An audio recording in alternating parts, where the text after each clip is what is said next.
শামীম হারিয়ে যাওয়ার পর তার 4 বন্ধু রাহুল, প্রীতম, ইরফান আর রাজা ঠিক করে তারা যেভাবেই হোক তাকে খুঁজে বের করবে।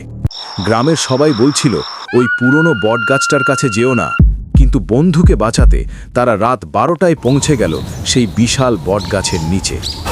ভয়ঙ্কর মুহূর্ত, গাছের ঝুড়ি নিজেরাই নড়ছিল। হঠাৎ ভেসে এলো চিৎকার, বাঁচাও! ওটা শামীম। তারা দৌড়ে গিয়ে দেখে শামীম গাছের শেকড়ে বাঁধা, আর সামনে দাঁড়িয়ে এক কালো ছায়া।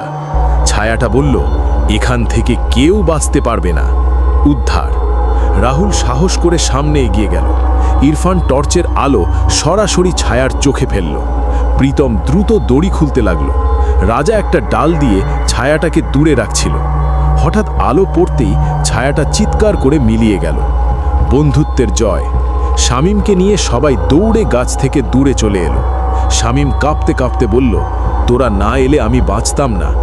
রাহুল হাসল, বন্ধুদের জন্য সব কিছু করা যায়। পরের দিন সকালে তারা আবার গেল বটগাছটার কাছে। সবকিছু একদম স্বাভাবিক, কোনো ছায়া নেই, কোনো ভয় নেই। তারা বুঝে গেল তারা সত্যিই শামীমকে উদ্ধার করে ফিরিয়ে এনেছে। বন্ধুত্ব থাকলে ভয়কেও হারানো যায়।